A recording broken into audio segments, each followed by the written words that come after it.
Hi guys, time 3 అవుతుంది మధ్యాహ్నం. మనం బీదర్లో ఉన్నాం కదా, బీదర్ ఫోర్ట్కి అయితే వచ్చినాం.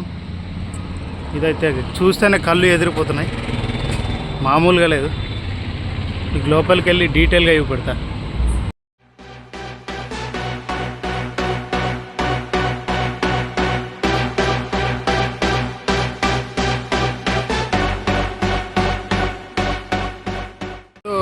మనం సినిమాలలో చూసిన దానికంటే ఎక్కువ ఉన్నది ఇదైతే.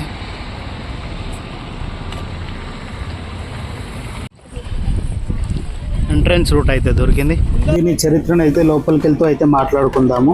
ప్రస్తుతం మనం చూస్తున్న ఈ బీదర్ కోటను బహమనీ సుల్తాన్ అయిన అల్లావుద్దీన్ బహమన్ తను 1927లో తన రాజధానిని గుల్బర్గా నుండి బీదర్కి తరలించినప్పుడు ఈ కోట కట్టించారని అయితే మనకు చరిత్ర ఆధారంగా అయితే తెలుస్తుంది. ఇది వచ్చేసి షేర్జా దర్వాజా. ఈ ద్వారాలు అయితే పూర్తిగా లోపలికి వెళ్ళే వరకు 3 ద్వారాలు అయితే ఉంటాయి. ఆ 3 ద్వారాలు దాటుకుని లోపలికి ఈ కోటలోకి అయితే ప్రవేశించాలి. అప్పట్లో దీనికైతే చాలా స్టాండర్డ్ సెక్యూరిటీని అయితే ప్రొవైడ్ చేశారు.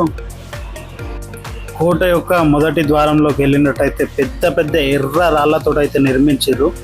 ఈ కోట మొత్తం మ్యాక్సిమం ఎర్ర రాళ్లతో అయితే నిర్మించారు.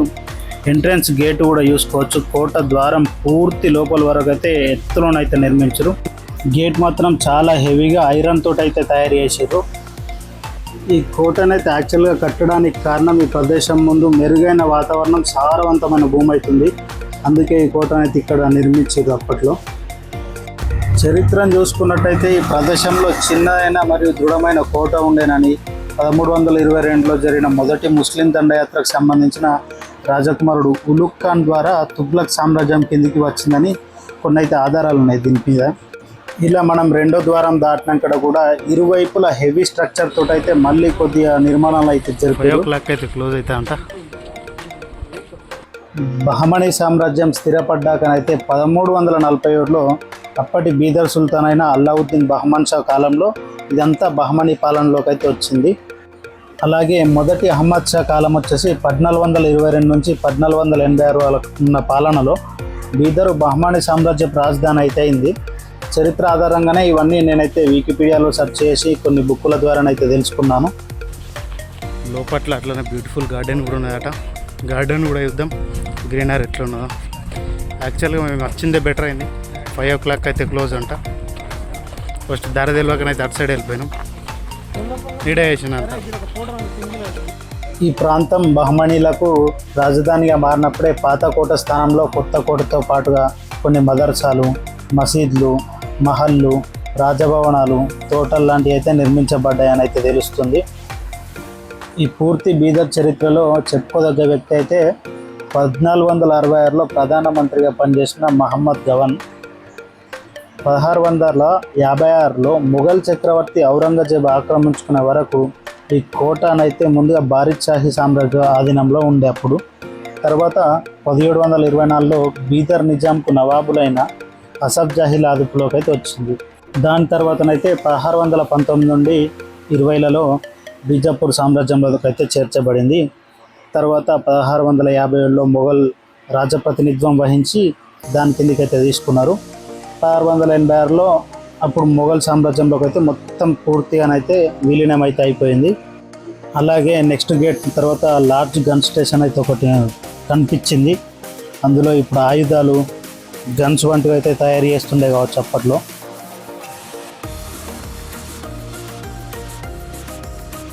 ఇంకొద్దిగా ముందుకు వెళ్ళినట్లయితే కోట గోడల ముందు మరియు కోటలో మధ్యలో కూడా చాలా అంటే చాలా గ్రీనరీ అయితే వీళ్ళు డెవలప్ చేసారు. అప్పటి నుండే ఉండేనా కూడా అయితే తెలియదు, కానీ చాలా అద్భుతంగానైతే దాన్ని డెకరేట్ చేశారు. ప్రస్తుతం ఈ కోట దగ్గర చాలామంది గార్డులను, సిబ్బందిని అయితే ఏర్పాటు చేశారు. అలాగే మధ్యలో అయితే కొద్దిగా రీకన్స్ట్రక్షన్ కూడా జరుగుతుంది. మొత్తం పావురాలు ఉన్నాయి దీని పైన.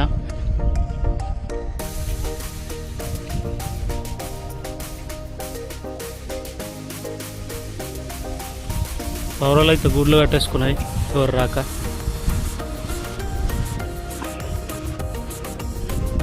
గ్రీనరీ అయితే మెయింటైన్ చేస్తారు. నాకు తెలిసి దీన్ని రీకన్స్ట్రక్ట్ చేస్తున్నట్టున్నారు. లేబర్స్ కూడా ఉన్నారు, కొంతమంది వర్క్ అయితే చేస్తున్నారు.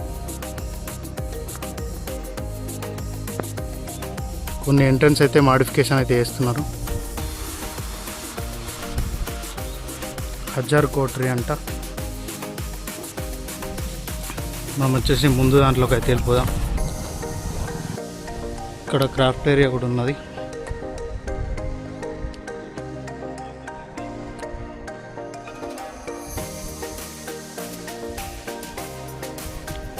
క్రాఫ్ట్ ఏరియాలో కూడా మంచిగా నీడ సిట్టింగ్ పొజిషన్ చేసుకున్నాడు.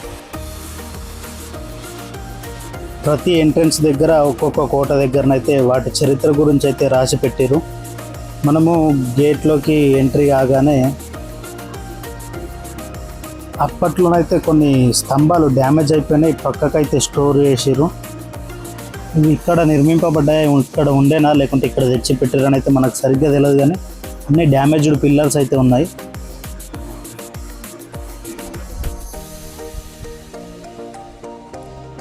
కోట చాలా పెద్దగా ఉండడం వల్ల కొన్ని ఏరియాలు అయితే రిస్ట్రిక్టెడ్ ఏరియాలను అయితే పెట్టారు. గార్డ్స్ అయితే కొన్ని ఏరియాలలో తిరుగుతారు, కొంచెం ఏరియాలను అయితే లోపలికి అయితే వెళ్ళరాకుండా మొత్తం క్లోజ్ చేసేసారు.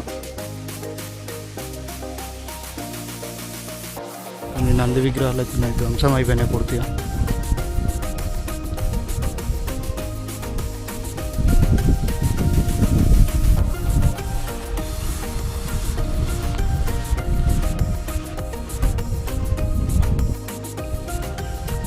నేను లోపలికి అయితే వచ్చేసిన.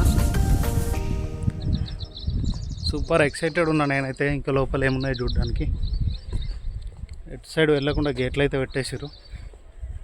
సింగిల్ వే లాగానే అయితే యూజ్ చేస్తున్నారు.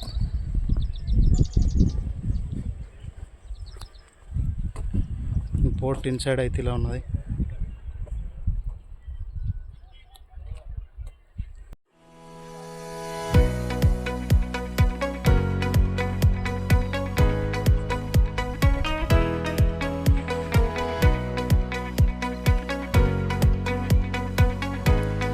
కొండంగా అయితే తిరుగుతుంది ఫోర్ట్ మీద.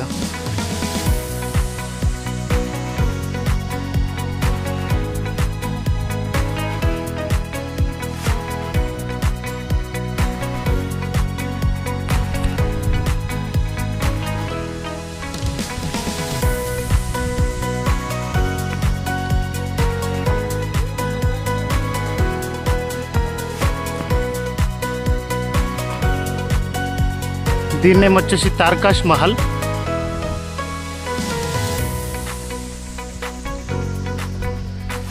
తార్కాష్ మహల్ దగ్గర కూడా కొన్ని పెట్టిరు, కానీ అవన్నీ అయితే శిథిలం అయిపోయినాయి.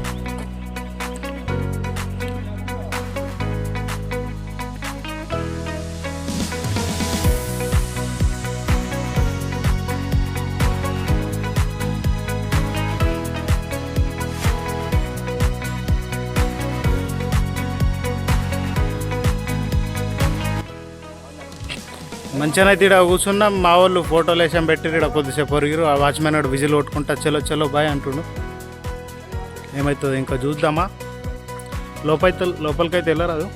మొత్తం జాలీలతోటి ఇనుప సంఖ్య దాన్ని ఏమంటారు, ఇనుప రాడ్లతో అయితే టైట్ చేసేసారు అన్నీ. ఇంకా లోపల ఎలా ఉంటుందో తెలియదు.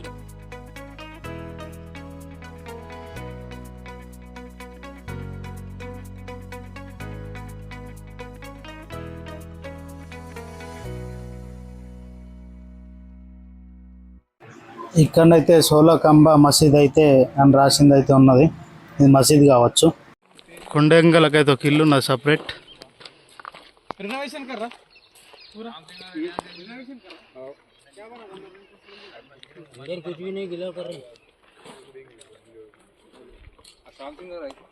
అలాగే 1755 నుండి 1762 మధ్య అసఫ్జా మూడవ కుమారుడైన నవాబ్ సయీద్ మహమ్మద్ ఖాన్ అసఫుద్దౌలా బీదర్ నుండి అయితే సామ్రాజ్యాన్ని పాలించాడు. అతని తమ్ముడు అయిన మూడవ మీర్ నిజాం అలీ ఖాన్ అసఫ్జా ఇతని కోటలోనే బంధించి 1763 సెప్టెంబర్ 16 హత్యనైతే చేయించాడు. అప్పటితో అతని పాలన అయితే కొనసాగింది. ఈ బీదర్కు పాత పేరైన మహమ్మదాబాద్ కూడా ఇతని స్మృతిలోనే పెట్టబడింది.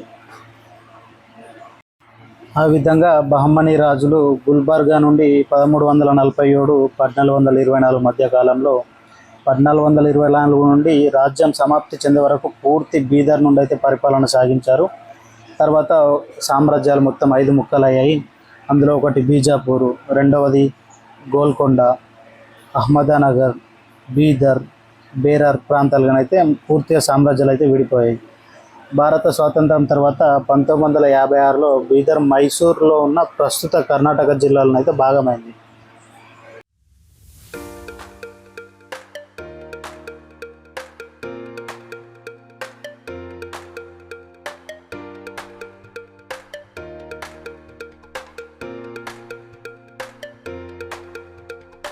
దీనికైతే చక్రాలు అయితే పోయినాయి. ఫిరంగి గుండ్లది అయితే ఒకటి ఉన్నది ఇక్కడ.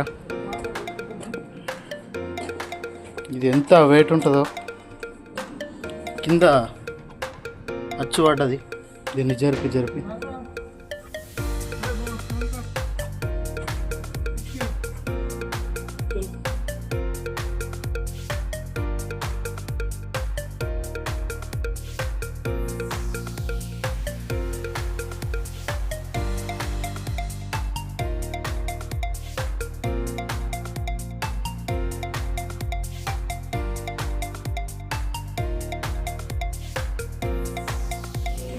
ఇప్పట్లో జూమర్కు సీలింగ్స్ ఎట్లున్నాయి, అప్పట్లో జూమర్కి అయితే ఎంత పెద్ద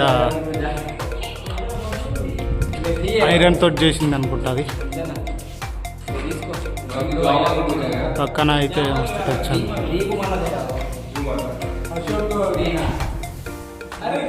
మా వాళ్ళు ఇవి ఎవడురా అంటే దీని మీద ఉన్న పేర్లు చెప్తారు. వీళ్ళు అది పేరు రాసి ఈ పేర్లు రాసి. ఈ బండ్లు అయితే గుండ్రంగా ఉన్నాయి బండలు. మరి దేనికి యూజ్ చేసారు అప్పట్లో తెలియదు. ఎంట్రన్స్ కట్టి ఉన్నాయి.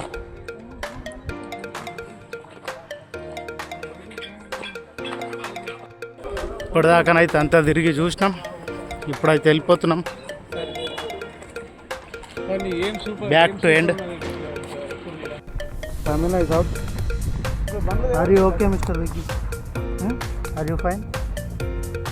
మరి లేవు నాడు. ఫోర్ట్ ఇంకా మస్తు చూసాడు ఉన్నది. ఫోర్ట్ చాలా ఉన్నది అటు సైడ్, కానీ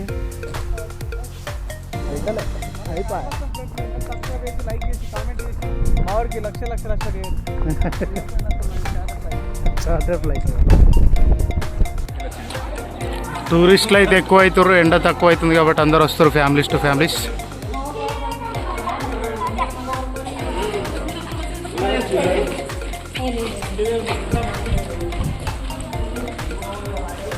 ఇందులోనైతే రీసౌండ్ చబల్ వస్తుంది. వరురా